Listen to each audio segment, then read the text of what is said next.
Olá, sejam bem-vindos à nossa aula de Direito Penal, preparando vocês para aprovação em concurso público. Sou o professor Gabriel Borges, com muita satisfação que eu ingresso aqui nessa casa, trabalhando do lado de cá, preparando, auxiliando vocês na aprovação. Eu que fui aluno da Verbo, me preparei aqui para ser delegado de polícia e hoje eu ocupo esse cargo no estado do Rio Grande do Sul. Então, leciono matérias de direito penal e processo penal e vou fazer parte do lado de cá, então, na aprovação de vocês nesse concurso público. Na aula de hoje, nós vamos estudar um tema muito importante e que certamente vai cair na prova de vocês, que é em relação ao direito penal e especificamente os crimes contra a vida. Tá? É importante sempre relembrar, dentro de um contexto que nós estudamos o direito penal, que nós estamos falando lá no começo dele, nos princípios do direito penal, de um ramo do direito público que funciona como uma última ratio. É a última forma de atuação do Estado frente àquele indivíduo. O direito penal ele só vai agir quando todos os outros ramos não forem suficientes para sanar aquele conflito, aquela questão jurídica que foi gerada. Então, se o direito administrativo for suficiente, se o direito tributário, se o direito civil conseguir sanar, o direito penal não vai entrar em jogo. Agora, quando ele entra, partindo da ideia que nós temos os princípios da subsidiariedade e da fragmentariedade, é porque foi absolutamente necessário. Por quê? Porque ele traz a forma mais invasiva de punição do Estado frente ao indivíduo. Em tempo de paz, o que de mais grave o Estado pode fazer em face de uma pessoa é retirar a liberdade dele. Então, o direito penal, ao tutelar condutas criminais, infrações penais, sejam crimes ou contravenções penais, ele prevê, num preceito secundário, penas. E essas penas têm a capacidade de retirar a liberdade do sujeito. Então, por isso que o direito penal, ele funciona como essa última possibilidade de ação. E dentro disso, então, nós temos vários crimes. O nosso Código Penal traz vários crimes ao longo dos seus títulos na parte especial. E nós também temos crimes na nossa legislação penal especial, lei de drogas, abuso de autoridade, lavagem de dinheiro e por aí vai. E quando nós falamos em crimes contra a vida, eles abrem a parte especial do nosso Código Penal. Então, a partir do artigo 121, nós já iniciamos os crimes contra a vida. E isso não é à toa. O legislador está dando um recado muito forte. Quando ele inicia a parte especial do Código Penal criminalizando esses delitos, ele vem no sentido de nos falar: esses são os crimes que afetam mais os bens jurídicos protegidos. Então, se o direito penal já funciona como última ratio, quando eu tenho a criminalização de delitos que atentam contra a vida, é porque eles, de alguma forma, estão violando os bens jurídicos mais importantes, que é justamente a vida humana. Então, dentre todas as proteções, patrimônio público, paz pública, incolumidade pública, saúde pública, a proteção do bem jurídico vida é a mais importante. Por isso que eu garanto para vocês que a aula de hoje, relacionada a crimes contra a vida, vai cair no concurso. Então, dentro do título 1 do Código Penal, na parte especial que fala dos crimes contra a pessoa, nós temos o capítulo inicial que fala dos crimes contra a vida, que é os delitos que nós vamos estudar. Temos vários outros: lesão corporal, crimes contra a honra, mas seguramente, na aula que fala dos crimes contra a vida, a chance de cair na prova é muito grande. E aqui a nossa intenção é a aprovação de vocês. Então, sempre direcionar para acertar a questão na prova. Então, introduzindo vocês dentro desse capítulo do título que fala dos crimes contra a pessoa, que é o dos crimes contra a vida, nós temos uma disposição constitucional importante, está lá no artigo 5º, que vai falar que os crimes dolosos contra a vida, eles serão julgados e processados pelo Tribunal Popular, pelo Tribunal do Júri. Então, quando nós falamos em crime contra a vida, que é o que nós vamos estudar hoje, e quando praticados de forma dolosa, ou seja, intencionalmente, a minha intenção é praticar esse delito, sejam eles tentados ou consumados, eles serão submetidos ao julgamento do Tribunal do Júri. Então, o homicídio, quando doloso contra a vida, ele vai ser julgado pelo Tribunal do Júri. Então, esses delitos têm essa disposição constitucional e, consequentemente, processual específica. Então, é importante que vocês saibam todos os fundamentos lá do processo penal em relação a esse procedimento especial do Tribunal do Júri. O bem jurídico protegido, já até antecipei para vocês, é o mais importante, é a vida humana. E aqui, dependendo do delito que nós vamos estudar, essa vida humana ela pode ser intrauterina, ou seja, dentro do útero, ainda não temos vida humana fora, mas ainda assim ainda é protegida, e a vida humana extrauterina, que é aquela em que eu protejo quem já nasceu com vida. tá? Mas o bem jurídico protegido, então, é o mais importante, é a vida humana.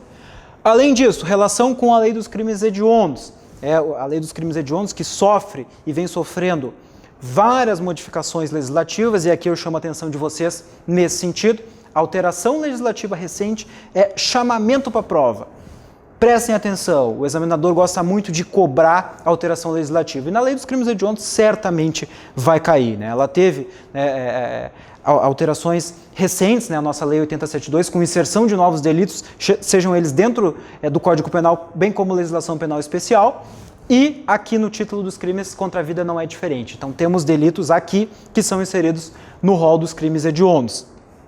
E a respeito do conceito de morte no Brasil, ele está lá na lei que fala dos transplantes, lei 9434 de 97, no seu artigo 3º. Por quê? Por que isso é importante? Porque a partir de que eu tenha morte decretada, eu vou poder responsabilizar alguém criminalmente que ceifou a vida de outrem pelo crime consumado ou tentado. Então eu tenho que saber qual é o conceito adotado para a definição de morte no Brasil, quando que ela ocorre. E pela lei de transplantes nós temos que é a partir da cessação da atividade cerebral. Então quando cessa a atividade cerebral, eu concluo que aquela pessoa não tem mais vida. Então nesse sentido, se alguém atira numa outra pessoa, essa pessoa vai internada para o hospital, fica em estado gravíssimo, em coma por 2 anos, mas ainda tem atividade cerebral, quer dizer que quem atirou vai responder pelo homicídio na forma tentada e não consumada. Então essa relação do conceito de morte a partir de quando ela é decretada no Brasil é importantíssima aqui no estudo dos crimes contra a vida. E o primeiro deles, então, nós vamos estudar na aula de hoje basicamente 4 delitos, que são os que integram o rol desse capítulo que fala dos crimes contra a vida, que é o homicídio, o aborto, nas suas 3 modalidades, o infanticídio e a instigação, auxílio ou participação ao suicídio ou à automutilação. O primeiro deles é o homicídio, justamente o delito que mais cai em concurso. Temos diversos conceitos, mas eu trouxe um aqui para vocês simples, no sentido de que homicídio, o matar alguém, é a destruição da vida humana causada por outrem. Então, uma pessoa retira a vida de um ser humano. Tá? Então, para que eu tenha aqui o homicídio, eu tenho que retirar a vida de uma pessoa. Ah, mas e se for um animal, por exemplo? Bom, aí o ensejo criminal vai ser outro, lá da lei dos crimes ambientais. Aqui eu preciso de sujeito ativo, um ser humano, e sujeito passivo também. As modalidades que nós vamos estudar. Aqui por didática eu trago até a questão doutrinária, divido eles conforme a disposição do código e trago depois o dispositivo de lei para vocês também respectivo. Então, o homicídio ele pode ser doloso simples, ele pode ser doloso privilegiado, ele pode ser doloso qualificado, doloso majorado, lembrando, a qualificadora ela já vai trazer um patamar de apenamento definido, enquanto que a majorante ela vai trazer um percentual que vai ser definido pelo juiz no caso concreto. O homicídio ele pode ser culposo, ele pode ser culposo majorado, então com um aumento também percentual. Nós vamos ver esses tipos penais na aula de hoje. Bem jurídico protegido no homicídio, vida humana extrauterina. Então eu protejo e a partir do nascimento com vida, não importa se for poucos segundos, meses ou anos, se eu retiro a vida de alguém intencionalmente, essa pessoa que nasceu com vida, então bem jurídico, vida humana extrauterina, fora do útero materno, eu vou incidir então e agredir esse bem jurídico, portanto enseja a responsabilização criminal pelo delito de homicídio. O homicídio é uma das modalidades que é enquadrado como crime hediondo quando ele for praticado na sua forma qualificada. Nós vamos ver as qualificadoras do delito de homicídio na sequência. E aí surge o questionamento. Tem a possibilidade do homicídio ser qualificado, exemplo, homicídio praticado por meio de asfixia, meio cruel, é um homicídio qualificado, portanto seria um crime hediondo. Mas eu tenho a possibilidade de ter ao mesmo tempo um homicídio qualificado e privilegiado. É uma privilegiadora que vai trazer uma causa de redução de pena. Por exemplo, o delito é cometido por um relevante valor moral, algo que é intrínseco àquele agente, pessoal dele. Se eu tenho um homicídio qualificado e privilegiado ao mesmo tempo, surge um questionamento. Vai ser homicídio hediondo ou não? prevalece tranquilamente na doutrina e na jurisprudência que não será enquadrado como delito hediondo, porque aqui o que vai prevalecer é a privilegiadora. Então, quando eu tiver um homicídio qualificado, vai ser crime hediondo. Quando eu tiver um homicídio qualificado e privilegiado ao mesmo tempo, não será considerado um delito hediondo.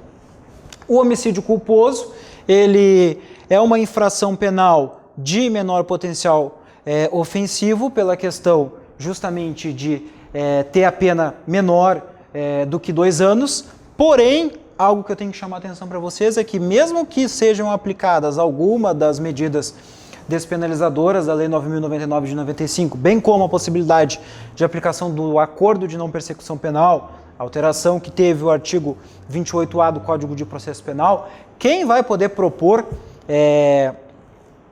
dentro desse contexto aqui, nós temos que sempre observar qual que vai ser o processamento desse delito. Tá? Então, se eu tenho aqui um crime que vai ser do tribunal do júri, né? Então, quem é que vai propor? Vai ser o tribunal do júri. Se eu tenho um deslocamento de competência em âmbito para os juizados especiais, a proposição vai ser em âmbito do juizado especial. Se eu tenho deslocamento de competência para uma vara especializada do julgamento de violência doméstica, quem vai propor essas medidas será, então, aquela vara respectiva. Então, aqui eu trago um exemplo do infanticídio, que em algumas modalidades vai permitir alguma medida despenalizadora. Quem vai propor essa medida? Bom, muito embora seja de menor potencial, ele vai ser julgado e processado perante o tribunal do júri. Então, se for cabível alguma medida, vai ser proposta lá e não em âmbito do GCRIM. Então, tem que observar sempre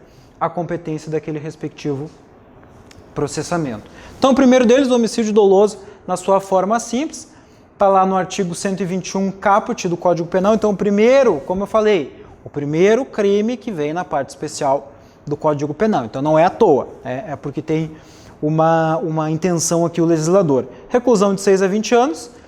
Trata-se de um crime comum, significa que qualquer um pode praticar, não me exige aqui uma condição específica do sujeito ativo para ser o autor do homicídio. A conduta se resume em eliminar a vida de alguém, né, desde que seja um ser humano com vida, tem que ser como eu falei no começo, não pode ser um animal, por exemplo, não pode ser alguém que já está morto, porque senão tem um crime impossível, vai ensejar lá a disposição do artigo 17 do Código Penal, não se mata morto. E aqui também é importante mencionar que esse delito de matar alguém, ele pressupõe a conduta de forma livre. O que significa isso? Pode ser praticado por ação ou por omissão. Eu não tenho uma forma específica para a prática do homicídio. Tá? De forma direta e indireta. Então, eu posso praticar ou por meio de uma interposta pessoa, ou por meio de um animal raivoso, enfim.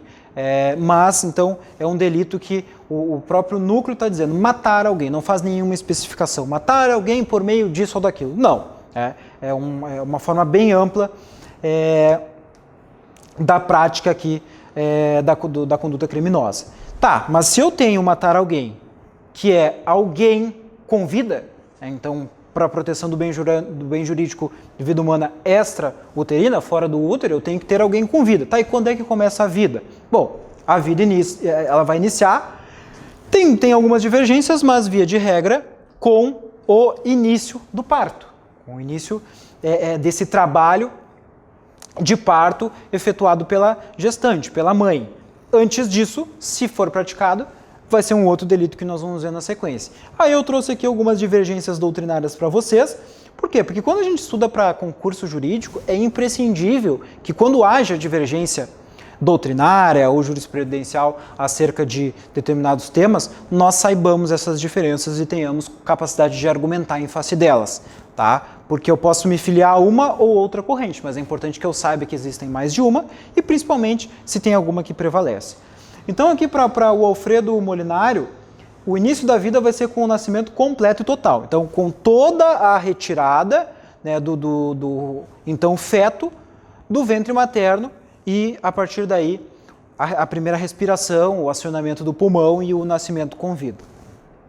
Para o Edgar Magalhães Noronha, isso vai ser um pouco antes. vai ser com a dilatação do colo do útero. Então não precisa a expulsão do feto, mas sim lá o início, né, digamos que do trabalho de dilatação da mulher. Já para o professor Luiz Regis Prado, vai ser com o início das contrações expulsivas, então ainda antes, né, para caracterizar então o nascimento com vida, que aquela pessoa tem vida, não necessariamente ela respirou tecnicamente, mas já tem essa capacidade de ter a proteção em face do delito de homicídio. Portanto, se a partir então dessas contrações abdominais esse ser humano for vítima, a criminalização de quem praticou a conduta contra ele vai ser de homicídio e não de aborto. E no caso de cesariana, porque uma coisa é o parto natural, que nós estamos falando aqui, e outra coisa é o parto que é um parto técnico produzido por uma equipe médica. A doutrina entende que é a partir do início da incisão abdominal, então a partir do corte que é efetuado no abdômen da mulher para a retirada do seu filho, inicia então o período de vida. E esse período de vida, ele não tem uma definição aqui de quanto tempo, até já falei isso para vocês antes. Poucos segundos, respirou, se alguém praticar uma conduta delituosa contra ele, vai praticar contra alguém, um ser humano, com vida. Portanto, vai incidir aqui a responsabilização pelo crime de homicídio. E para a questão de crime impossível, como eu falei mais cedo, né, por absoluta impropriedade do objeto, por exemplo, de matar um morto, eu vou precisar de perícia para comprovação, tá? Porque se eu vou lá e dou um tiro em alguém que já está morto, querendo matar aquela pessoa, se ela já está morta, eu não tenho como responder, posso responder por outro crime, mas não pelo homicídio. Tá? Mas isso é uma perícia que vai determinar se a causa da morte foi o meu disparo ou se tinha alguma coisa anterior. Assim é feito também com recém-nascidos, né, com, por exemplo, o pulmão, para verificar, né, se ele recebeu oxigênio ou não, para comprovar se a data da morte foi antes ou após o parto. A questão da voluntariedade é o dolo, né? O homicídio ele pode ser praticado, obviamente, na forma culposa, que a gente está vendo na forma dolosa, sem exigência de um dolo específico. Não tem uma finalidade específica. Não estou matando alguém para fazer determinada coisa. Não, eu estou matando alguém. Porque havendo uma finalidade específica, inclusive eu posso ter uma causa de diminuição de pena, pode ser privilegiado ou pode ser qualificado, que nós vamos ver na sequência. Importante eu trazer para vocês aqui também a questão dos crimes de trânsito e do dolo eventual, lá do CTB, porque nós temos a possibilidade de homicídio de trânsito na direção de veículo automotor e também o crime de racha com resultado morte do CTB. Isso foi muito tempo debatido na doutrina, se automaticamente traria a responsabilização por homicídio a título de dolo eventual do Código Penal e não do CTB. Então, simplesmente bebi, peguei meu carro, saí, dirigi, atropelei e matei alguém, vou responder por homicídio doloso do Código Penal na modalidade dolo eventual e não pelo homicídio culposo do CTB. E a mesma coisa no racha. Peguei meu carro, fiz um racha, matei alguém. Não vou responder pelo racha com resultado morte, mas sim pelo homicídio doloso do Código Penal. Hoje, entende-se de forma inclusive até pacífica, que não é o simples fato, até pelas alterações do CTB, de eu beber e dirigir ou de eu fazer um racha e isso gerar um resultado morte, que vai me ensejar a responsabilização pelo crime do Código Penal a título de dolo eventual. O que eu preciso aqui é, por meio da teoria dos elementos ou indicadores externos, mostrar que eu assumi aquele risco e, portanto, eu ensejo o dolo eventual. Então, bebi e dirigi. Ainda falei para o pessoal que estava comigo, olha, se eu atropelar alguém e matar, azar. É isso aí mesmo. Bom, aí muda o panorama. Então, eu não vou responder pelo CTB, mas sim pelo Código Penal, porque eu efetivamente assumi o risco e fui indiferente ao resultado. Fui fazer um racho, o pessoal ainda me avisou, olha, essa é uma área perigosa, escola, é perigoso. E eu digo, vou ir mesmo assim, azar se atropelar alguém. Então eu assumo o risco e, portanto, posso ser responsabilizado pelo Código Penal. Mas por si só não, continua sendo aqui vou ensejar o que diz o nosso Código de Trânsito brasileiro. A questão de transmissão de doença sexualmente transmitível, né? Incurável, uma enfermidade incurável. Aqui tem que ser feita a análise da intenção do dolo do agente. Há doutrina e há jurisprudência no sentido de entender que, se é uma enfermidade incurável, que eu sei que eu tenho, e que ela pode ensejar contaminar alguém e com isso trazer o óbito, ou eu pratico isso para tentar matar alguém, tem muita doutrina e jurisprudência que vem no sentido de que essa pessoa tem que ser responsabilizada pela tentativa de homicídio na sua forma dolosa ou até mesmo pelo homicídio consumado. Se a pessoa, por exemplo, sabe que tem a doença, mas se cuida e evita e não quer transmitir essa doença, bom, aí a gente pode pensar numa responsabilização em delitos também do título dos crimes contra a pessoa, mas lá a partir do capítulo que vai falar dos crimes contra a periclitação de vida e saúde, como, por exemplo, a própria questão de exposição de pessoa e transmissão de doença. Mas aqui é importante a gente mencionar a questão do dolo, da intenção. A gente sabe que tem e quer transmitir, pratica com essa intenção. Tem, como eu falei para vocês, doutrina e jurisprudência que entende que vai ensejar no homicídio doloso. A consumação, quando é que eu posso dizer que o homicídio está consumado? Nós estamos falando de um crime material. Não é crime formal, não é crime de mera conduta, é crime material. Portanto, consuma-se com a morte. E aí nós vamos lá para o critério que eu falei no começo da aula, o que é morte no Brasil, que vai ser verificada por um exame de corpo de delito. Então é um crime material que deixa vestígios, indispensável o corpo de delito, seja ele direto ou indireto. Então seja no corpo, seja no cadáver, ou seja de forma indireta, por exemplo, quando não tem cadáver, em alguns delitos, inclusive delitos que foram muito divulgados pela mídia, não existe cadáver, não existe corpo. E aí, como é que eu vou comprovar que teve homicídio? Exame de corpo de delito indireto, em outros elementos da sistemática da conduta delituosa, mas que não o corpo da vítima. Mas é imprescindível, então, o exame de corpo de delito. E a tentativa, ela é admitida porque nós estamos falando de um crime que é plurissubsistente, eu consigo fracionar o iter criminis, então, tranquilamente, eu posso ser impedido aqui a consumação por circunstâncias alheias à minha vontade.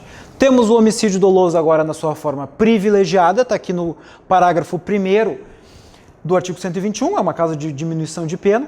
Então, se o agente comete o homicídio impelido por motivo de relevante valor social ou moral, ou sob o domínio de violenta emoção, logo em seguida a injusta provocação da vítima, o juiz pode reduzir a pena de 1/6 a 1/3. Então, a privilegiadora, ela traz um patamar de redução que é variável. 1/6 a 1/3 o juiz vai analisar no caso concreto. Então, nós temos 3 formas de trazer uma redução de pena para o homicídio: relevante valor social, relevante valor moral e domínio de violenta emoção. Primeira delas, relevante valor social. O que é isso? Isso cai muito em concurso. Prestem atenção à diferença de relevante valor social para moral. Então, relevante valor social diz respeito a interesses da coletividade.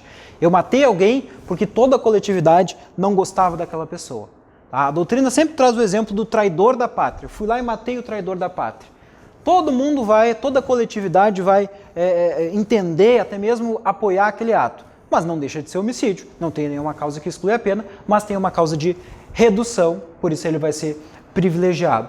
Já o homicídio praticado por relevante valor moral muda. Enquanto o social em âmbito geral, o relevante valor moral é ligado ao indivíduo, a particularidade dele. Não vai gerar uma comoção, mas é para ele. A doutrina traz os exemplos de eutanásia, de quem realiza. Então tem uma pessoa ali que está sofrendo muito com uma doença terminal, eu não tenho essa autorização de ir lá e retirar a vida daquela pessoa para diminuir o sofrimento dela. Se eu fizer isso, é homicídio, a não ser que isso seja feito por uma questão de médicos devidamente avaliado.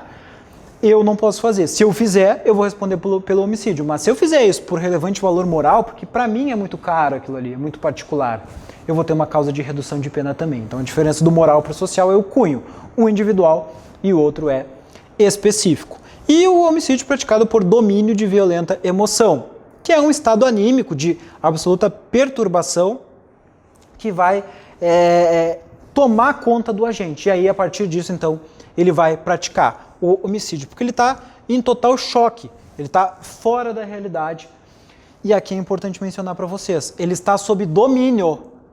Cuidem com esse termo, domínio de violenta emoção, porque se for uma mera influência, não vai ensejar privilegiadora de 1/6 a 1/3, e sim apenas uma atenuante genérica lá dos artigos 64, 65, 66 do Código Penal. Então cuidem, tem que estar sob domínio, ou seja, totalmente tomado por essa violenta emoção. essa violenta emoção ela tem que ser uma reação imediata. Então, o tipo penal está falando, logo em seguida, a injusta provocação da vítima. Ele não pode ir no outro dia lá, porque se ele fizer isso, na verdade, ele vai estar configurando uma vingança. Não tem mais a incidência dessa privilegiadora. E a injusta provocação ela tem que ser da vítima, então não necessariamente eu tenho que ser agredido por ela, ou alguma coisa nesse sentido. A doutrina ela amplia esse conceito, então pode ser uma conduta incitante, desafiadora, humilhante, alguma coisa nesse sentido, mas que tenha a capacidade então de deixar a vítima sob domínio dessa violenta emoção. Qualquer uma dessas três vai trazer a hipótese do homicídio na sua forma privilegiada. O homicídio qualificado, ele vai ser tem várias qualificadoras, aqui eu estou trazendo o texto legal, e vocês sempre vão ver que eu vou trazer para vocês o texto legal, muito embora eu não fique aqui lendo com vocês, mas é importante por quê? Porque vocês têm que memorizar o texto. O texto muitas vezes é trazido na prova do concurso, e até para direcionar para vocês onde é que está. Então o homicídio qualificado está aqui a partir do parágrafo 2º, né, do artigo 121, a pena vai ser de reclusão de 12 a 30 anos, nós vamos ver cada uma dessas qualificadoras na sequência. O homicídio, então, qualificado na sua forma dolosa, obviamente. Nós temos qualificadoras de ordem objetiva e qualificadoras de ordem subjetiva. O que significa isso?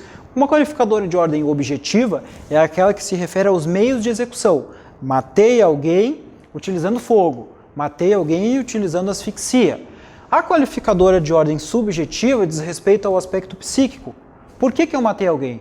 Porque eu quis por motivo torpe, um motivo repugnante, por um motivo fútil, insignificante. Então tem essa diferença em relação às qualificadoras. Tá? Justamente nesse sentido aqui, para que eu incida um homicídio qualificado e privilegiado ao mesmo tempo, essa qualificadora ela tem que ser de ordem objetiva, que é o meio de execução, somado a uma privilegiadora, que vai ser de ordem subjetiva. Tá? Eu tenho homicídio qualificado e privilegiado, passível aqui de não ser enquadrado como crime hediondo. Do contrário, o homicídio qualificado vai ser considerado como crime hediondo lá nos termos da lei 8072. Então a primeira delas, o homicídio praticado por meio de paga ou promessa de recompensa, o outro motivo torpe. Torpe é sinônimo de repugnante, então substituam na cabeça de vocês ou tragam esse sinônimo para facilitar. A doutrina também trabalha muito com o exemplo. Eu mato alguém para receber o seguro de vida. É o que é repugnante. Isso vai trazer uma qualificadora para o homicídio. Natureza subjetiva, então diz respeito aos motivos. Eu estou matando alguém porque eu tenho essa intenção repugnante. A doutrina classifica o homicídio praticado mediante paga ou promessa de recompensa como homicídio mercenário. Então eu mato para ganhar alguma coisa. Então aqui no homicídio mercenário é um crime de concurso necessário. Lembrem lá quando vocês estudaram a aula do concurso de pessoas, que temos crimes de concurso necessário. Tem que ter mais de uma pessoa naquele polo ativo. Aqui é um deles. Eu tenho que ter o mandante e o executor. O mandante e o sicário, né? O matador profissional. E aí surge um questionamento. Como é que vai ser? Vai se comunicar a qualificadora? Essa qualificadora da paga e promessa de recompensa alcança o mandante também ou só o executor? Questão que já caiu em concurso. Para o professor Rogério Greco, o mandante não responde por homicídio qualificado. Essa qualificadora é uma circunstância incomunicável. Tá? Então, só vai responder pelo homicídio qualificado o matador profissional. Já para o STJ, essa qualificadora aplica-se ao mandante e ao executor. Então, a qualificadora é vista como uma elementar subjetiva do tipo. Então, ela é comunicável. Os dois vão responder no homicídio na forma qualificada. E a vingança? A vingança, por si só, não basta para a imputação de torpeza do crime. Tá? Isso já caiu em prova de concurso, inclusive. Tá? Eu vou ressaltar para vocês. Então, mato alguém por vingança. Lembra, em direito penal nós trabalhamos com a legalidade, se não está previsto não tem aplicação. Logo, não tem um homicídio qualificado pela vingança. Então, cuidem. Matou alguém pela vingança. Bom, se não está trazendo uma outra dentro do contexto do caso concreto, uma outra qualificadora, o homicídio vai ser na sua forma simples. O motivo fútil continua sendo aqui uma qualificadora subjetiva, diz respeito à intenção, só que o fútil é sinônimo de insignificante. Tá? Então, enquanto o torpe é repugnante, o fútil é insignificante. É desproporcional. Eu mato alguém de forma absolutamente desproporcional àquilo que pode ter ensejado. Aí tem um exemplo que a doutrina também traz muito, que é o homicídio decorrente de uma briga de trânsito. Brigou no trânsito lá e aí foi e matou a pessoa. É algo que é fútil, então é insignificante. A ausência de motivo, já caiu em prova também. A ausência de motivo pode ser considerado motivo fútil? Conforme o professor César Roberto Bittencourt, não. Porque se o legislador quisesse fazer assim, ele tinha colocado. Praticou o homicídio por ausência de motivo. Então, não trabalho com direito penal por ser essa última ratio, por trabalhar com legalidade, se não está previsto eu não posso aplicar. Dolo eventual e motivo fútil. O STJ tem decisões nos dois sentidos. Se eu posso qualificar o homicídio a título de dolo eventual, então não é o dolo direto, eu quero praticar. É o dolo eventual. Eu sei do risco e eu sou indiferente quanto ao resultado. E aí é uma qualificadora de ordem subjetiva. Será que eu posso querer alguma coisa? Será que pode ser insignificante alguma coisa que eu não tenho certeza que vai acontecer? É algo que, pode acontecer e se acontecer eu sou indiferente. Então, o STJ tem decisões no sentido de que admite o dolo eventual no caso de homicídio qualificado por motivo fútil, mas também tem decisões que não admite. Então, ele afirma que só no caso de dolo direto eu posso ensejar a qualificadora do motivo fútil. Aqui avançando, nós temos qualificadoras do emprego de veneno, fogo, explosivo, asfixia, tortura ou outro meio insidioso ou cruel ou de que possa resultar perigo comum. Perigo comum é algo que pode atingir um número indeterminado de pessoas. Eu quero matar alguém, eu vou explodir um prédio para matar uma pessoa que está no prédio. Eu posso atingir várias outras pessoas, então por si só já seria qualificado. Emprego de antes disso, natureza objetiva, porque agora não é quanto a minha intenção, motivo fútil ou torpe. Não, é a forma com que eu vou praticar. Então, emprego de veneno. O que é o veneno? O veneno pode ser uma substância que pode ser biológica, pode ser química, pode ser animal, pode ser mineral, vegetal, enfim, pode ser decorrente de um chá, daqui a pouco de uma pedra que é encontrada em um garimpo, pode ser de um animal, uma serpente, pode ser de um veneno propriamente dito de lavoura, de animais, enfim. O conceito de forma ampla que esse veneno é capaz de destruir as funções vitais do corpo humano. Então, eu utilizo ele e a partir disso para matar alguém ou para tentar matar, isso vai qualificar. E a vítima, ela desconhece que está sendo envenenada. Por quê? Porque se a vítima sabe que está sendo envenenada, eu estou aplicando nela, eu afasto a qualificadora do veneno, porque eu tiro essa forma insidiosa, mascarada, digamos assim, velada, e eu vou utilizar, na verdade, do meio cruel. Imagina alguém que vai morrer e está sabendo que está sendo envenenado. É algo que a doutrina entende que é cruel. O emprego de fogo ou explosivo é algo que é absolutamente perverso, então matar alguém com uso de fogo ou com explosivo, por si só qualifica. O emprego de asfixia vai ser o impedimento, e esse impedimento por qualquer meio, da passagem do ar pelas vias respiratórias. Então pode ser uma asfixia mecânica, aí vocês vão aprender em medicina legal a diferença do enforcamento, do estrangulamento, da esganadura, sufocação, que pode ser direto ou indireto, ou até mesmo o afogamento, que vai configurar uma asfixia.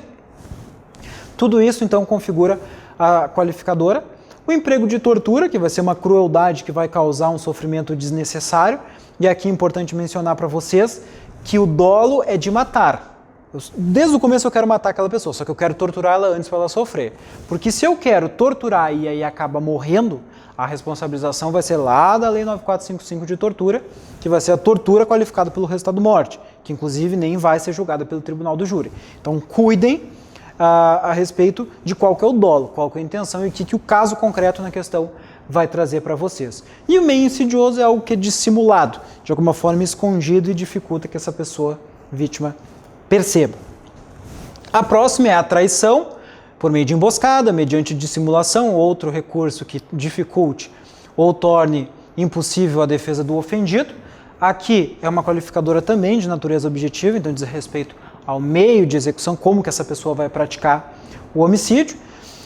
A traição é um ataque que é desleal, inesperado, então a vítima está de costas, eu vou lá, ataco ela, não tem como se defender disso. Uma emboscada, o agente vai estar escondido e vai atacar a vítima de surpresa. Da mesma forma, ela não tem como se defender.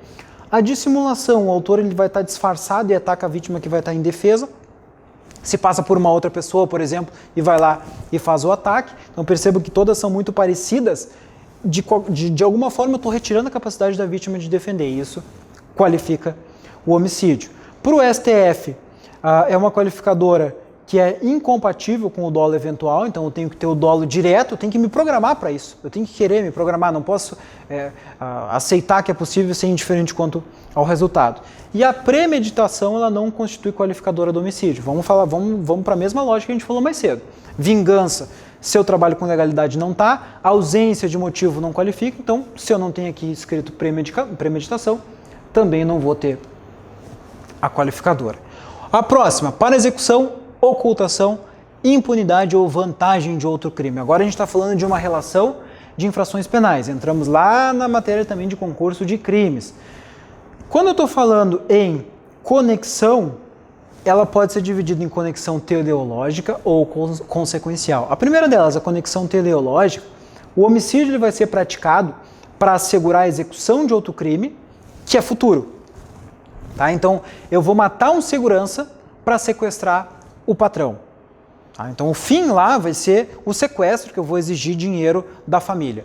Mas, para isso, eu vou matar um segurança. Então, esse homicídio vai ser qualificado por quê? Porque eu matei ele para garantir a execução de um outro delito que é futuro.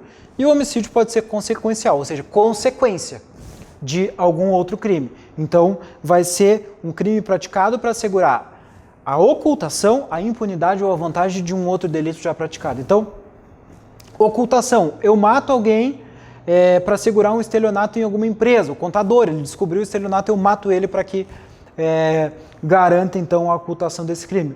Ou eu mato a vítima de um roubo que me reconheceu. Pratiquei o roubo, ela me reconheceu, eu mato ela para quê? Para garantir a impunidade. Ou eu mato o comparsa do crime patrimonial que fez o crime comigo.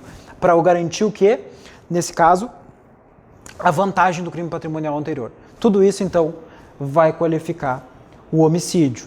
Temos outras qualificadoras a partir do inciso 6º aqui, que foram decorrentes de alterações legislativas que o Código sofreu ao longo dos anos. Então, contra a mulher por razões da condição do sexo feminino, então é o feminicídio. O homicídio funcional, que é contra os agentes de segurança pública, e com o emprego de arma de fogo de uso restrito ou proibido, que a gente vai ver na sequência agora. Então, o feminicídio, o primeiro deles, morte da mulher em razão da condição do sexo feminino. A violência de gênero. Então, o Brasil ele sofreu sanções em âmbito internacional em razão da omissão, lá no caso Maria da Penha Maia Fernandes, inclusive criou a Lei 11.340, que cria mecanismos e ferramentas de proteção à mulher vítima, e o homicídio qualificado é uma construção decorrente disso, no que tange ao feminicídio. A violência doméstica e familiar, o conceito está lá no artigo 5º da nossa Lei Maria da Penha, que pode ser no âmbito da unidade doméstica, isso sendo familiar ou não, inclusive com pessoas esporadicamente agregadas, como por exemplo uma funcionária da família, pode ser no âmbito da família, e aqui unidos por laços de afinidade ou consanguíneos propriamente dito, e em qualquer relação íntima de afeto, namorada, ficante, esposa, não importa. Tudo isso configura a violência doméstica e familiar, sendo praticado nesse contexto, vai ser vítima do feminicídio. Aqui independe de orientação sexual. Então pode ser um casal de mulheres, se uma praticar o homicídio contra a outra, dentro desse contexto aqui de enquadramento no feminicídio, vai responder pelo homicídio qualificado. Surge um questionamento, a mulher transexual, que se identifica com o gênero feminino. Nós tínhamos uma corrente, eu trago as correntes para que vocês observem a evolução doutrinária e jurisprudencial, isso é importante para concurso jurídico, essa capacidade de argumentação. Uma corrente absolutamente conservadora, que entendia que era apenas o aspecto biológico. Então ela vai descartar como vítima de feminicídio a mulher transexual. Uma segunda corrente que teve um certo avanço, ela dizia que, olha, após a cirurgia de mudança de sexo e alteração no registro civil, a mulher pode ser a mulher trans, então, que fez a cirurgia de mudança de sexo e alterou o registro, pode ser considerada como vítima de feminicídio. Mas hoje, pessoal, é algo muito forte na doutrina e na jurisprudência, o entendimento mais moderno, que adota o critério jurídico. Então, a mulher trans que consegue juridicamente o direito de, por exemplo, trocar o seu nome, ainda que sem cirurgia de alteração do seu sexo biológico, ela já é considerada como uma mulher pela lei, então ela é mulher e por isso ela, se for vítima, vai ser enquadrado como feminicídio mesmo assim. Então esse é um entendimento mais moderno que cada vez mais vem ganhando força em jurisprudência e doutrina, indo muito ao encontro, né, dos direitos e garantias fundamentais da Constituição Federal, não exigir uma cirurgia, algo que é absolutamente invasivo, para considerar aquilo que a pessoa já é de fato, né, juridicamente admitido. Então esse é o entendimento mais moderno. E aqui nós temos quanto à natureza dessa qualificadora, uma divergência. Por quê? Porque o STJ entende que ela é de ordem objetiva, então quanto à forma de execução. E a doutrina, na sua grande maioria, entende que ela é subjetiva. O que eu quero mostrar para vocês no texto legal? Vou avançar e depois eu volto aqui. Lá no parágrafo 2A, quando ele vai explicar uma norma penal exemplificativa, o que seria então essas condições de sexo feminino para a prática do feminicídio, ele vai falar no inciso 1, violência doméstica e familiar, e 2, menosprezo ou discriminação à condição da mulher. A doutrina mais recente e até mesmo a jurisprudência, para sanar essa confusão se é objetiva ou subjetiva, costuma dizer que, olha, se foi praticado nos termos do inciso 1º, violência doméstica e familiar, nós estamos falando de natureza objetiva, tá? Então a forma com que foi praticado. Se for praticado nos termos do inciso 2º, menosprezo ou discriminação à condição de mulher, é algo psíquico. Eu vou matar uma mulher porque eu menosprezo a condição dela. Então não é quanto à forma de execução, que é na violência doméstica, em casa, via de regra, mas sim quanto ao que eu penso. Então por isso aqui, entende, a doutrina mais moderna vem separando as duas qualificadoras aqui nesse sentido. Então avançamos, agora voltamos. Vamos para o homicídio funcional. O homicídio vai ser qualificado também quando for praticado contra a autoridade ou agente de segurança pública. A doutrina classifica como um homicídio funcional. Quem são essas autoridades? Os agentes descritos no artigo 142 e 144 da nossa Constituição Federal, que vai falar lá das Forças Armadas e dos órgãos de segurança pública. Também integrantes do sistema prisional, e não só os policiais penais que integram o artigo 144, mas todos que atuam, conselho penitenciário, pessoas que integram o quadro técnico, desde que atuem no sistema prisional, tá? Isso é importante. Os integrantes da Força Nacional de Segurança Pública, que nada mais são do que policiais em âmbito da federação que vão integrar por determinado período de tempo uma força que é nacional, que atua em todo o país quando necessário, no exercício da função e decorrência dela. Então, alguém me mata, eu, delegado de polícia, eu trabalhando. Homicídio qualificado, homicídio funcional. Alguém me mata, eu, delegado de polícia, eu estou de folga, almoçando num restaurante, mas em razão de uma investigação que eu fiz, vai ser qualificado também porque é em razão da função. Isso é importante você saber também. Tem esse nexo de causalidade com o resultado fim. Também a lei traz para proteção aqui, não só dos agentes, mas dos seus parentes, e aqui até 3º grau. Cuidem, eu já vi questão de concurso aqui que muda o grau aqui, que poderia ser até 2º grau ou até mesmo 4º grau, então cuidem. O parente que for vítima tem que ser 3º grau, e aqui em razão da condição. Eu, delegado de polícia, que fiz uma investigação contra alguém, essa pessoa não aceitou o trabalho e vai e comete um homicídio contra o meu pai, contra a minha mãe, por causa dessa represália. Homicídio qualificado porque é contra um parente de um profissional de segurança pública em razão da condição, até 3º grau. Cuidem. Tá, e o guarda civil ou municipal? Tem divergência. O que vem prevalecendo?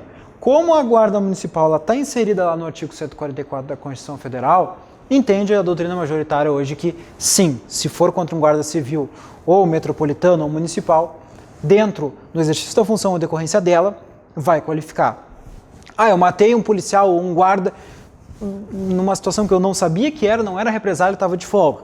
por si só não qualifica. Aqui eu preciso desse elo, né, desse elemento que vai ligar o resultado com a minha conduta e que é contra o policial em serviço ou em razão do seu trabalho.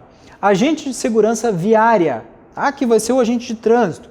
Para o Rogério de Sanches Cunha, defende que não se aplica, porque, melhor dizendo, que se aplica, porque lá no parágrafo 10 do artigo 144 da Constituição Federal, ela traz a incidência, então, do agente de segurança viária como uma possibilidade, né, de integrar esse rol dos agentes de segurança pública, mas há divergência, preciso ressaltar para vocês. Então, tem doutrina e jurisprudência aqui em sentido contrário que não teria a aplicação. E o policial do Congresso Nacional, né? O Senado Federal, por exemplo, tem polícia legislativa.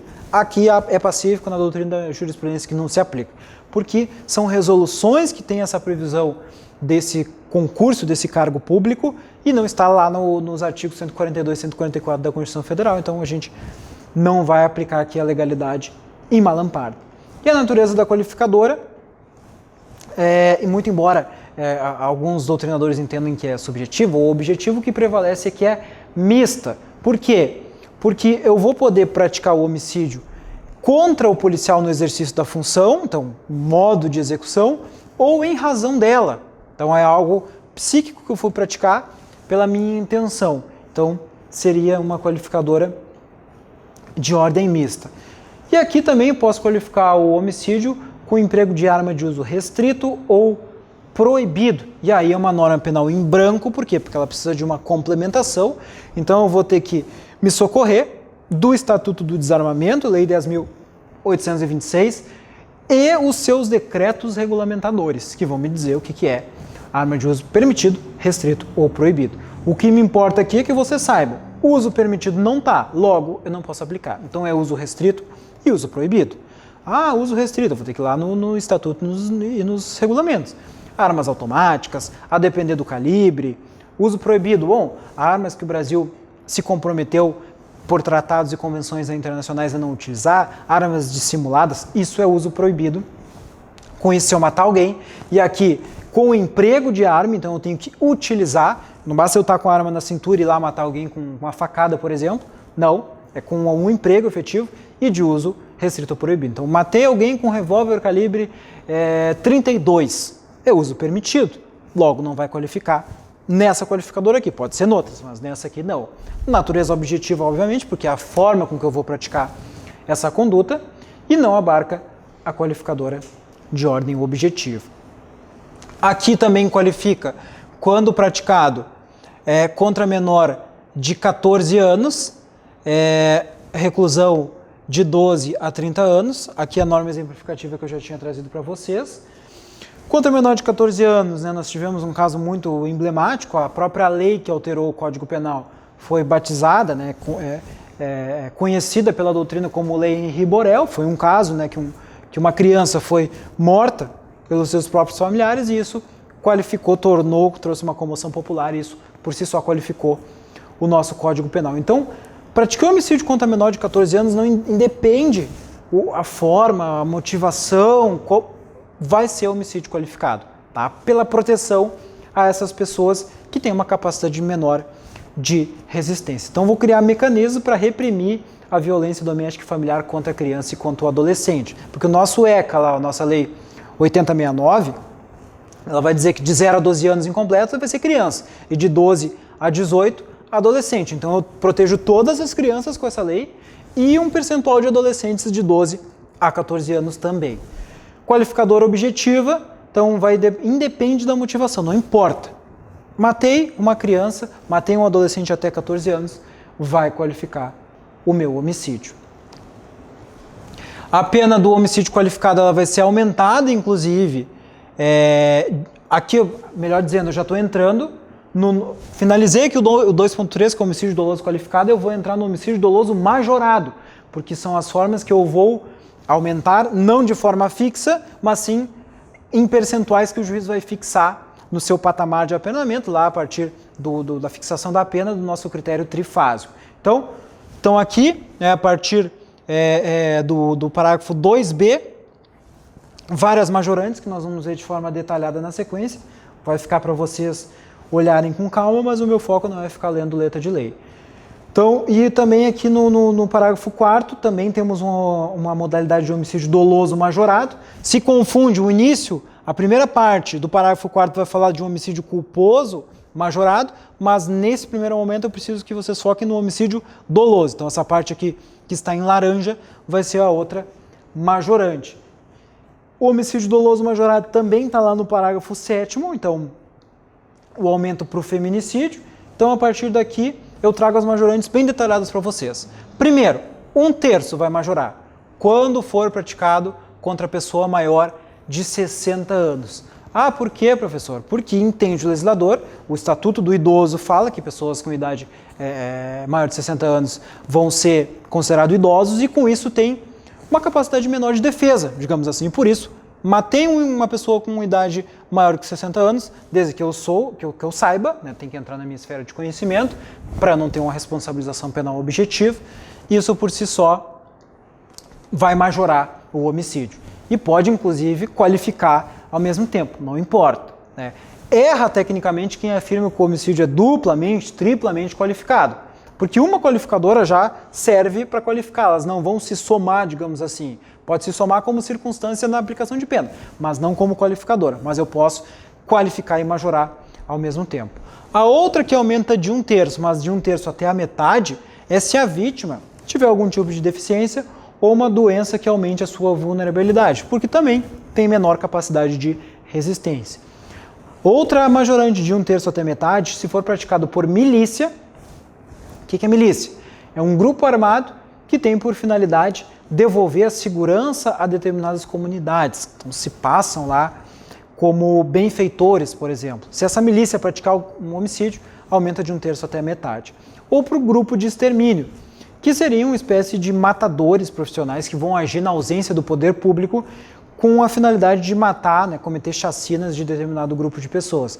Desde que não tenha aqui uma finalidade específica, por exemplo, matar membros de determinado país, nacionalidade, religião, etnia, porque daí eu vou ter uma norma especial que é do crime de genocídio, que é uma lei penal especial. Aqui eles não têm essa motivação específica para o extermínio. Vai aumentar também de 1/3 até metade o feminicídio quando? Quando for praticado na gestação ou 3 meses depois do parto, porque a vítima ela vai estar mais vulnerável nesse período. Quando for praticado contra a vítima no feminicídio maior de 60 anos ou com deficiência, tá? Então também vai ter uma capacidade de reação menor. Na presença física ou virtual de ascendente ou descendente da vítima, então de algum parente ali, pode ser pela internet, percebam, presença física ou virtual, então na frente desse parente, ou em descumprimento de medida protetiva de urgência com o agressor ciente. Então, teve lá uma medida protetiva de urgência nos termos da Lei Maria da Penha, que determinou que o agressor não se aproximasse da vítima. Ele vai lá e mata a vítima. Ele, além de descumprir a medida protetiva, então, ele vai responder pelo homicídio qualificado e majorado em razão do descumprimento. Desde que ele seja ciente, o oficial de justiça tem que ir lá e tem que pegar a ciência dele, porque eu não posso ter responsabilização penal objetiva. Se ele não sabia que tinha medida protetiva, ele vai responder pelo homicídio, vai responder inclusive pelo homicídio qualificado pelo feminicídio, mas não pela majorante, porque ele não tinha a ciência dela. E aí eu tenho um aumento muito maior, de 2/3 em 2 casos. Se o autor é parente ou tem autoridade sobre a vítima, imagina, se alguém que tinha uma capacidade de autoridade, a vítima está mais indefesa ainda, por isso que aumenta ainda mais. E aqui a alteração legislativa muito recente, com chance bem grande de cair em prova, se praticado em instituição básica de ensino, então seja ela pública ou privada. Mataram alguém lá numa instituição básica de ensino, só por ser lá, vai ensejar essa majorante aqui. A penúltima modalidade, homicídio culposo, então está aqui no parágrafo 3º, com o parágrafo 5º a possibilidade de perdão judicial, ele vai ser decorrente de alguma das modalidades de culpa, que são imprudência, negligência e imperícia. A imprudência é o agir com excesso, eu ajo. A negligência é o deixar de agir, é a omissão. E a imperícia é a falta de capacidade de aptidão para a arte ou para o ofício. Se eu praticar dentro de alguma dessas modalidades o homicídio, ele vai ser culposo sendo culposo, não é hediondo. Tá? O homicídio vai ser doloso e qualificado para ser homicídio na sua modalidade hedionda. A culpa aqui pode ser consciente ou inconsciente, não importa, isso vai mudar só para fim de fixação de pena. Então, a culpa consciente, eu prevejo que aquilo pode acontecer, mas eu tenho certeza que não vai acontecer. Diferente do dolo eventual, que eu prevejo que pode acontecer, eu sou indiferente quanto ao resultado. Se acontecer, é azar. E pode ser a culpa inconsciente, que eu não prevejo o previsível. Estou passando perto de uma escola, tem uma bola que está atravessando a rua, é previsível que uma criança pode atravessar a rua para pegar. Eu descuido, vou lá e acabo atropelando aquela criança. Então, não prevejo o previsível. Isso é culpa inconsciente. E aqui temos uma possibilidade de perdão judicial no parágrafo 5º, que é uma causa distintiva da punibilidade, no homicídio culposo, que o juiz entende, olha, a sanção o sentimento que esse crime trouxe para o agente é tão grave, tão doloso, tão nocivo, que a aplicação da pena não vai servir para nada. Já está feita a sanção dele. É muito presente nos casos, por exemplo, de tragédias em que um pai acaba matando um próprio filho por acidente, esquece um bebê dentro do carro, ele cometeu o crime, fato típico, ilícito e culpável, homicídio culposo, mas eu vou ter extinção da punibilidade pelo perdão judicial nesses casos. E o último deles, da modalidade, é o homicídio culposo majorado, que está lá no parágrafo 4º, a primeira parte, a gente já viu a segunda parte, que era o homicídio doloso majorado, que no homicídio culposo a pena é aumentada de 1/3 se o crime resulta de inobservância de regra técnica de profissão, arte ou ofício, ou se o agente deixa de prestar imediato socorro à vítima, não procura diminuir as consequências do seu ato ou foge para evitar a prisão em flagrante. Então temos aqui praticamente 4 modalidades desse homicídio culposo majorado, ele vai então aumentar de 1/3, inobservância de regra técnica de profissão, arte ou ofício. Aqui é diferente da imperícia, tá? Então, na imperícia, o agente não domina essa arte ou ofício. Aqui não. O agente tem a aptidão, mas provoca a morte por um descaso, por um descuido. Também é conhecida essa inobservância aqui pela culpa profissional. Tá? Então, exemplo, o médico ele tem uma determinada especialidade, que se fosse outra, seria imperícia. Tá? Então, ele pode fazer cirurgia cardíaca, mas ele, por um descuido, ele acabou suturando lá uma artéria errada e isso causou a morte. Vai ser essa majorante aqui. Se fosse um médico que não tenha, um clínico geral que não tenha capacidade para fazer cirurgia cardíaca, aí sim seria o caso de imperícia, crime culposo na sua forma simples. Por omissão de socorro, então o agente age com culpa na criação daquele dano à pessoa vítima e deixa de prestar o socorro, podendo fazer sem risco para ele. Se ele não agiu com culpa e não socorre, ele vai responder pelo artigo 135 do Código Penal, crime autônomo de omissão de socorro. Não foi ele que gerou aquela pessoa que está caída no chão lá, morrendo. Já está lá, ele se deparou e não prestou socorro, crime autônomo. Também a possibilidade de não diminuir as consequências, é uma norma mandamental, ela só está dizendo, ela poderia ser inclusive enquadrada dentro da questão da omissão de socorro, de alguma forma ele não minora as consequências do ato dele, e quem foge para evitar flagrante, então demonstra que é uma ausência de escrúpulo, de ressentimento. A exceção é o caso de risco pessoal, então a pessoa fugiu porque ia ser linchada, por exemplo, aí nesse caso não vai incidir a majorante. O segundo delito aqui, partindo para um segundo ponto, o primeiro foi o crime de homicídio, é o de induzimento, instigação ou auxílio a suicídio ou automutilação. Está aqui no artigo 122 do nosso Código Penal, trouxe o texto legal para vocês. Temos uma alteração também aqui legislativa e temos no parágrafo 4º uma norma que foi inserida recentemente como crime hediondo. Então, o artigo 122, parágrafo 4º, então eu induzir, instigar alguém, auxiliar para cometer o suicídio ou automutilação se for praticado por meio de rede de computadores, rede social transmitida em tempo real, vai ser considerado crime hediondo. E olhem aqui o parágrafo 5º, alteração legislativa muito recente, 2024, chance muito grande de ser cobrado em concurso. Então, considerações iniciais. Em 2019, nós tivemos uma alteração muito significativa da lei aqui, porque antes nós tínhamos o crime de induzimento, instigação ou auxílio ao suicídio. A partir de 2019 foi colocado aqui a automutilação. Foram um contexto de vários jogos, desafios na internet, desafio Baleia Azul, e aí isso gerou então a comoção, um movimento do Congresso Nacional e a alteração legislativa. Existe uma crítica doutrinária muito forte aqui, que a automutilação teria que ser considerado crime quando alguém instigar, induzir, mas não nesse tipo aqui, porque não é um crime doloso contra a vida. Então, doutrinadores falam, olha, o mais certo era ser criado um tipo autônomo ou ser colocado dentro do crime de lesão corporal. Mas, feito aqui a análise doutrinária, é importante que você saiba então que tem essa crítica. Assim como o homicídio, o bem jurídico protegido é a vida humana extrauterina. É alguém que já tem vida, que vai ser induzido. O suicídio, é importante que você saiba, suicídio não é crime, fato atípico. A eliminação da própria vida não é criminalizado.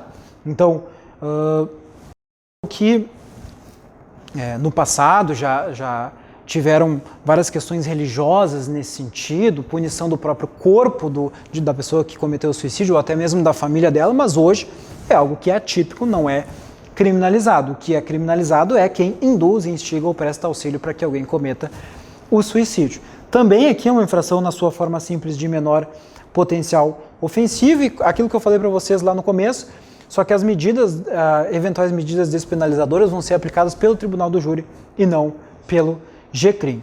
E aí a segunda parte do dispositivo vai trazer quem induz, instiga ou presta auxílio, as condutas nucleares são as mesmas, só que aqui para alguém cometer a automutilação. Tá? Então que vai ser um ato intencional de provocar lesões no próprio corpo sem intenção de cometer o suicídio, porque senão eu entro na parte inicial do dispositivo. Então a motivação aqui foi, como eu falei, esse crescente número de jogos online em que principalmente adolescentes eram instigados, influenciados para praticar automutilação. Para o Rogério Sanches Cunha, embora essa disposição topográfica, não se trata de crime doloso contra a vida. Então, se alguém instigar, induzir ou prestar auxílio material para que outrem se automutile, não vai responder perante o Tribunal do Júri. Esse é o entendimento, então, dele. Por quê? Porque aqui a minha intenção é que alguém se automutile, pratique uma lesão no próprio corpo e não tire a própria vida. Portanto, não seria um crime doloso contra a vida. A primeira parte do dispositivo, então, dividido em dois, vai falar da questão da indução, instigação ou auxílio para o suicídio, que é essa retirada da própria vida. Nessa primeira parte nós temos um crime comum, pode ser praticado por qualquer pessoa, o sujeito ativo. A vítima é uma pessoa capaz, com capacidade de entendimento. Por quê? Porque se a vítima não tiver discernimento, se ela não puder oferecer resistência por algum motivo, tem algum transtorno mental, por exemplo, ou é menor de 14 anos, ela não pratica a ação voluntária e consciente. Então, logo, se eu fizer isso contra uma vítima nesse sentido, eu vou poder, muito provavelmente, vou responder pelo homicídio e não pelo induzimento. Então, aqui eu pressuponho vítima que é capaz. Se resultar lesão corporal gravíssima contra o incapaz, o crime é do artigo 129, parágrafo 2 do Código Penal. Então, se resultar morte, vai ser homicídio. Aqui vai ser lesão corporal em face desse menor. Se o agente induz o incapaz e o crime não se consuma por circunstâncias alheias à sua vontade, o crime é de homicídio tentado e não tentativa aqui do delito de instigação. Diferenciando as condutas para vocês. Induzimento. O agente vai fazer nascer a ideia numa pessoa que nem cogitava. Estou com um problema financeiro, aí chega alguém para mim e diz, olha, quem sabe se mata, resolve os problemas. A instigação não, eu já tenho ideia. Eu converso com alguém e diz, estou até pensando em tirar minha vida porque eu não sei mais para onde eu vou. E alguém vem e reforça. Então é essa a diferença das condutas nucleares. Já o auxílio, a gente vai prestar uma assistência material. Vai lá e fornece a arma, vai lá e faz o nó lá na corda para cometer o suicídio. Então o auxílio vai ser material. Nas duas primeiras modalidades, a participação vai ser moral e na última vai ser material. Atualmente não se exige o resultado lesivo para a consumação, efetiva morte ou lesão corporal, basta a prática da conduta. Antes da alteração legislativa exigia, agora não se exige mais. Essa colaboração, quando eu falo em auxílio, ela tem que ser absolutamente moral, tá? Por quê? Porque se, por exemplo, eu vou lá e presto o auxílio para alguém, faço a corda lá para a pessoa se enforcar. A pessoa não tem coragem, eu chego na hora e chuto a cadeira para ela cair. Não é mais uma participação, então aqui eu vou ter o crime de homicídio. Tá? Então essa participação ela tem que ser acessória, secundária. Se eu praticar uma conduta ativa, eu vou responder pelo crime de homicídio e não a participação no suicídio. Apenas conduta ativa, então aqui é o que prevalece na participação moral. E na colaboração material, para o Nelson Hungria, defende a possibilidade de omissão no caso de dever jurídico de suicídio. Então, via de regra, eu tenho que agir para praticar. Não cabe na forma omissiva? Via de regra, não. Mas o Nelson Hungria entende que se eu sou um garantidor e tenho que agir para impedir o homicídio, nesse caso, cabe o crime na forma omissiva. Já na segunda parte da automutilação, também continuamos com um crime comum, pode ser praticado por qualquer pessoa. A vítima continua sendo uma pessoa com capacidade. Se for menor, incapaz ou sem a capacidade de oferecer resistência, se gerar a morte culposa, o agente vai responder por homicídio, semelhante com o delito anterior. Se resultar lesão corporal, também o resultado vai ser a mesma. Aqui a minha conduta vai ser dirigida a uma ou várias vítimas determinadas. Eu não posso fazer uma live na internet ou pegar um megafone e discursar para o público sem ter alguém determinado para fazer o ato, porque senão o direito penal não vai me alcançar, não vou ter um sujeito passivo determinado. Né? Eu não estou protegendo aqui, por exemplo, a paz pública, mas sim a vida humana de determinada pessoa ou a integridade física de determinada pessoa. Se o crime for cometido por meios eletrônicos, deve a conduta ser capaz de atingir um número de pessoas determinadas. Então, assim, se eu tenho uma página lá na internet e não se dirige a ninguém, não vai configurar o crime. Tá? Então, tem que ter lá pessoas num grupo específico lá de WhatsApp, por exemplo, que vão ser vítimas daquela minha instigação. E eu vou ter uma causa de aumento de pena se a vítima é menor, entre 14 e 18 anos, ou tem a capacidade de resistência reduzida. Se for menor de 14, afasto esse crime aqui. Se for entre 14 ou 18, uma causa de aumento de pena. E também tenho pena duplicada e dobro de pena, e aqui então são majorantes. Crime praticado por motivo egoístico, então por interesses pessoais meus, ou por motivo torpe ou fútil, qualificadores que vocês já viram lá no homicídio. Vítima menor, então entre 14 e 18, cuidem com esse patamar de 14, se for menor de 14 não se aplica, e com a capacidade reduzida, por exemplo, por alguma questão psíquica, e a pena vai ser praticada em dobro se a conduta for praticada por meio de rede de computadores, rede social ou transmitida em tempo real. Tá? Então por quê? Porque vai ter a capacidade de atingir um número maior de pessoas, por isso que o patamar de apenamento vai ser ainda maior. E são alterações legislativas recentes, chama a atenção de vocês. E se o autor é líder, coordenador ou administrador do grupo, comunidade ou de rede virtual, também vai ser aplicado em dobro para ele, porque é o responsável por aquela página, portanto tinha o dever de evitar aquele resultado. Trago apenas alguns contextos práticos aqui para vocês, que caem, né, são questões doutrinárias e que já caíram em prova. Por exemplo, a roleta russa, né, ou também o duelo americano. O que acontece se alguém sobrevive, né, à roleta russa? Aquele que sobreviveu, eram 2 pessoas, ou 3 ou mais, quem sobreviveu não vai responder pelo homicídio, a não ser que aperte o gatilho, vai responder pela instigação. Tá? Então, um entendimento pacífico. Na questão de pacto de morte, por exemplo, 2 ou 3 pessoas fazem um pacto para cometer o suicídio. Sempre lembrando, quem tirou a vida foi a própria pessoa e não foi quem fez o pacto, porque senão vai responder pelo homicídio. Se existir um sobrevivente, se este cometeu a execução do que morreu, vai responder por homicídio. Fato, ponto. Se o sobrevivente não praticou o ato de forma ativa, vai responder pela instigação, o que sobreviveu. Se ambos sobreviverem, se um praticou conduta ativa, vai responder pela tentativa de homicídio, e o outro pela instigação. Ainda que sobreviventes, percebam. Aqui a doutrina traz exemplos de pacto de morte com utilização de gás. Quem abriu o cilindro vai responder pela tentativa de homicídio. Quem estava junto lá e não fez nada, se os 2 sobreviverem, vai responder pela instigação daquele outro que abriu o cilindro. Questão de ato religioso e acidente. Tem algumas religiões que não permitem, por exemplo, transfusão de sangue. Se é a própria pessoa que não aceita a transfusão, o fato, o comportamento, para ele, não vai ensejar a responsabilização. E o médico vai intervir, né, porque para ele tem uma ausência de responsabilização criminal pela própria questão da medicina, né? Então, essa pessoa que não quer a transfusão, mas como eu não tenho como responsabilizar o suicídio, para ele não vai ter responsabilização. Agora, se essas pessoas forem pais de menores de idade e fizerem essa interferência para a transfusão do sangue do filho menor, entende a doutrina que eles vão responder pelo homicídio na forma tentada, porque eles são garantidores. Então, se for contra ele mesmo, até saiu aqui no slide que é entendido como tentativa de homicídio.